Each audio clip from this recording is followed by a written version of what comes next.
আজকে বসলাম এই জন্য, পরিস্থিতি যা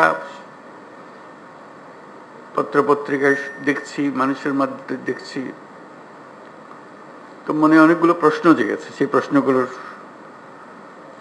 জবাব খুঁজে পাওয়ার জন্য আপনাদের সঙ্গে বসা। এই সরকার যখন গঠন হয় জুলাই অভ্যুত্থানের পরপরই আমি বিমানবন্দরে উপস্থিত হওয়ার 8 তারিখে, মনে আছে আপনাদের, সবার কাছে একটা আহ্বান জানিয়েছিলাম এবং আন্তরিকভাবেই বলেছিলাম। এটা কোনো রাজনৈতিক বক্তব্য বা এরকম যারা শুনছে শ্রোতা তোষণ বক্তব্য ছিল না। বলছিলাম যে এটা আমরা একটা পরিবার। আমরা আমাদের নানা মত থাকবে, নানা ধর্ম থাকবে, নানা রীতিনীতি থাকবে, কিন্তু পরিবার এক। আমরা সবাই একই পরিবারের সদস্য, এটাতে জোর দিয়েছিলাম। আমাদের শত পার্থক্য সত্ত্বেও আমরা কারোর শত্রু নই, পরস্পরের শত্রু নই। আমরা এক জায়গাতে এক কাতারে ওইখানে চলে আসি যখন আমাদের জাতীয়তার প্রশ্ন আছে, আমাদের পরিচয়ের প্রশ্ন আছে। আমরা বাংলাদেশি, আমরা এক পরিবারের সদস্য। তারপরে যখন শপথ গ্রহণ করলাম, তখন থেকেই শোনা আরম্ভ করলাম যে সংখ্যালঘুদের উপরে অত্যাচার হয়েছে। আমার মনটা খারাপ হয়ে গেল। একটু আগে বললাম আমি এই কথা, এখন বলেছি অত্যাচার হয়েছে। এর পরে আমি ঢাকেশ্বরী মন্দিরে গেলাম, আপনারা ছিলেন। সেখানেও একই কথা বললাম যে আমরা একই পরিবারের সদস্য, এবং বলছি যে আমরা অন্য সব দাবি দেওয়া বাদ দিল, একটা দাবি আমাদের একদম পরিষ্কার, আমাদের সবার সমান অধিকার, বলার অধিকার, ধর্মের অধিকার, কাজকর্মের অধিকার, এবং সেটা আসছে আমাদের সংবিধান থেকে, নাগরিক হিসেবে আমাদের প্রাপ্য, এবং রাষ্ট্রের দায়িত্ব হলো এটা নিশ্চিত করা। এবং আমি আন্তরিকভাবেই বলার চেষ্টা করেছিলাম, যেহেতু রাষ্ট্রের দায়িত্ব এখন আমাদের হাতে, এটা আমাদের দায়িত্ব নিশ্চিত করা, দায়িত্ব যে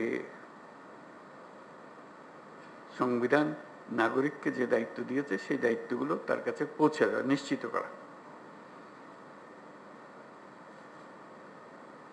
তারপরেও কথাটা উড়ে গেল না। শুনলাম এখনো সংখ্যালঘুদের উপরে হামলা হচ্ছে।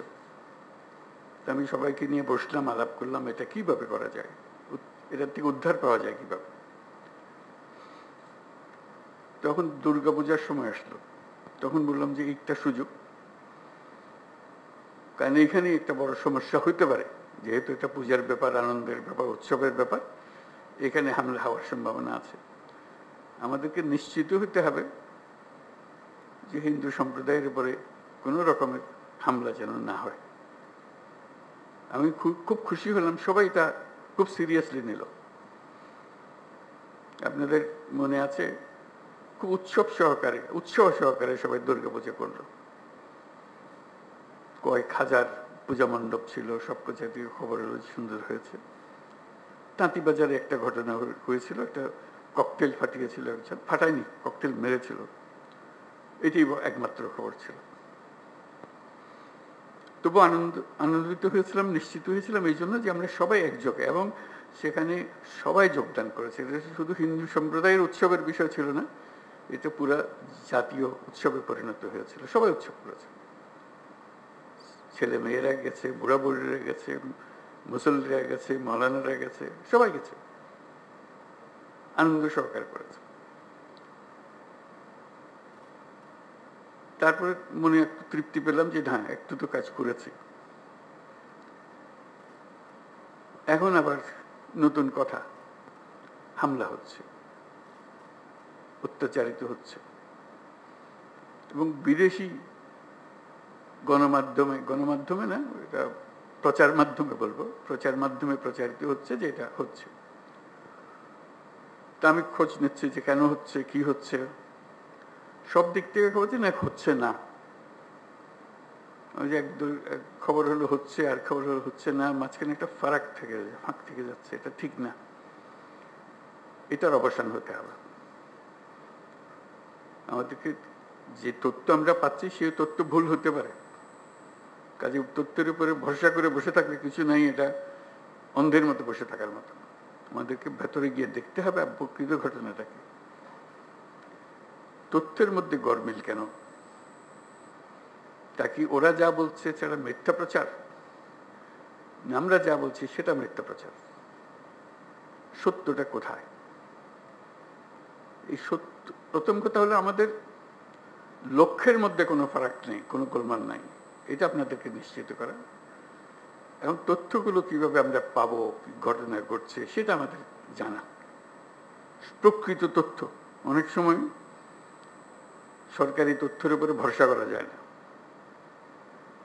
কর্তা যা চায় সেভাবেই বলে দেয়, আসলটা মন খুলে বলতে চায় না, তো যেহেতু কর্তা নারাজ হবে তাতে। আমরা আসল খবরটা জানতে চাই, কিভাবে জানতে চাই, এবং সেই প্রক্রিয়াটা প্রতিষ্ঠিত করতে চাই। এটা শুধু আজকের 2 দিনের গোলমালের কারণে একটু চঞ্চল হয়ে কথা বলছি তা না, প্রকৃত পক্ষে এটা স্টাবলিশ করতে চাই যে ঘটনা ঘটতে পারে। এটা এত বড় একটা দেশের মধ্যে কত রকমের কাণ্ড, তার মধ্যে একটা কাণ্ড হয়ে গেলে তাৎক্ষণিকভাবে যেন খবরটা পাওয়া যায় এবং সমাধান করা যায়। যে দিক থেকে দোষী তাকে বিচারের আওতায় আনতে হবে, এটাই হলো সরকারের দায়িত্ব। প্রথম কথা হলো যে এটা না হওয়াটা পরিবেশ সৃষ্টি করা, একটা যদি হয়ে যায় তাকে তাৎক্ষণিকভাবে সেটার প্রতিকারের ব্যবস্থা করা, এটাই হলো বিষয়। আমি যা বলছি আমার মনে হয় বাংলাদেশের বেশিরভাগ মানুষ তাই মনে করে, এভাবে হওয়া উচিত।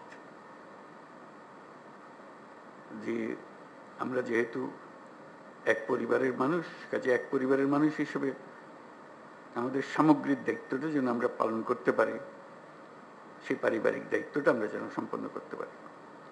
সেখানে তথ্যটা হলো বড় বিষয়, এবং প্রতিকার। একটা হলো তথ্য, একটা হলো প্রতিকার।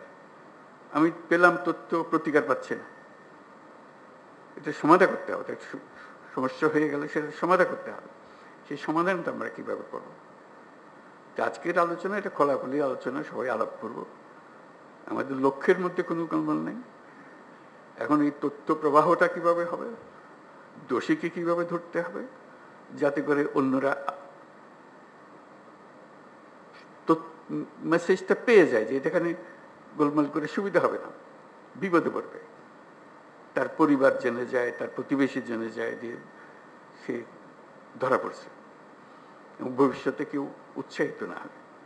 এরকম এক বাংলাদেশ আমরা করতে চেয়েছি, সেটার নামেই আমরা নতুন বাংলাদেশ বলেছি, এবং আমরা এটাতে বিশ্বাস করি।